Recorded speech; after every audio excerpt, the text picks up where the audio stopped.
નમસ્કાર દર્શક મિત્રો, હું શીતલ મહેતા ન્યૂઝ ઓફ કચ્છમાં આપનું સ્વાગત છે। આજે તારીખ 20 જુલાઈ 2024। જોઈએ આજના સમાચાર। સોફ Kutch power by Opal electronics, LG best shop, Vijaynagar road Bhuj, Rambag road Adipur. Power by KC jewellers, latest fashion ડિઝાઇનના ઓર્નામેન્ટ્સનો વિશ્વાસપાત્ર શોરૂમ, હોસ્પિટલ રોડ ભુજ।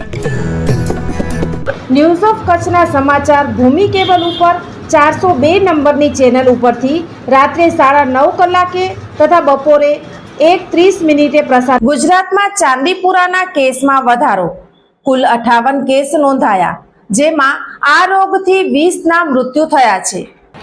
ગુજરાતમાં ચાંદીપુરાના કેસમાં સતત વધારો નોંધાઈ રહ્યો છે। છેલ્લા 24 કલાક દરમિયાન 28 નવા કેસ અને વધુ 5 બાળકોના મોત સાથે કુલ કેસની સંખ્યા 58 થઈ ચૂકી છે। છેલ્લા 2 દિવસમાં આ કેસમાં સતત વધારો નોંધાયો છે।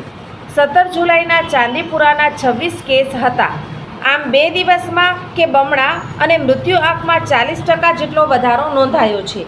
છેલ્લા 3 દિવસ દરમિયાન ચાંદીપુરાના કેસોની વાત કરીએ તો 17 જુલાઈએ 26 કેસ નોંધાયા હતા અને 14 મૃત્યુ થયા હતા। 18 જુલાઈએ 30 કેસ નોંધાયા હતા અને 15 મૃત્યુ થયા હતા, જ્યારે 19 જુલાઈના 58 કેસ નોંધાયા અને 20 મૃત્યુ થયા છે। ચાંદીપુરાના રોગચાળાને નાથવા માટે જિલ્લા વહીવટી તંત્ર સાથે રાજ્યનું આરોગ્ય તંત્ર સતત સંપર્કમાં છે અને બેઠકોનો દોર ચલાવી રહ્યા છે। રાજ્યમાં કુલ 58 કેસ નોંધાયા છે। મોતનો આંકડો વધીને 20એ પહોંચ્યો છે। જિલ્લા અને કોર્પોરેશનની મેડિકલ કોલેજ, જિલ્લા હોસ્પિટલ અને અન્ય હોસ્પિટલમાં અધિકારીઓ સાથે દૈનિક મોનિટરિંગ શરૂ કરવામાં આવ્યું છે। દાદા, તમે મને લેવા કેમ ના આવ્યા? બેટા, દાદાની તબિયત ખરાબ છે। તેમને સખત તાવ, માથાનો દુખાવો અને ઉલટીઓ થઈ રહી છે। બાળકો, મેલેરિયા ખતરનાક બીમારી છે જે માદા એનોફિલિસ મચ્છરના કરડવાથી થાય છે। ઠંડીની સાથે ધ્રુજારી, તાવ, માથાનો દુખાવો, ઉલટી વગેરે। જો કોઈને પણ આ લક્ષણ દેખાય તો તપાસ અને ઇલાજ કરાવવો જોઈએ। આપણે તરત જ સ્વાસ્થ્ય કેન્દ્રે જવું જોઈએ। મેલેરિયાના લક્ષણ હોય તો સરકારી સ્વાસ્થ્ય કેન્દ્રમાં જઈને મફતમાં તપાસ અને સંપૂર્ણ ઇલાજ કરાવો। આ દ્રઢ સંકલ્પ અમારો છે। ભારતની મેલેરિયા મુક્ત બનાવવા છે।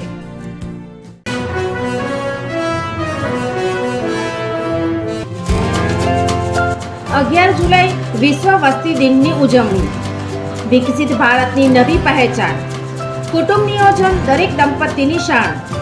તમામ સેવાઓ અને માર્ગદર્શન માટે ગામના નર્સબેન, આશાબેન, આંગણવાડી વર્કર, પ્રાથમિક આરોગ્ય કેન્દ્ર, સરકારી હોસ્પિટલો કે તાલુકા હેલ્થ કચેરીનો સંપર્ક કરો।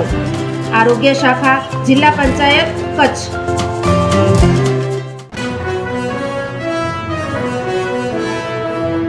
દર્શક મિત્રો, આ હતા આજના સમાચાર। આવતીકાલે ફરી મળીશું, ત્યાં સુધી મને રજા આપશો। નમસ્કાર।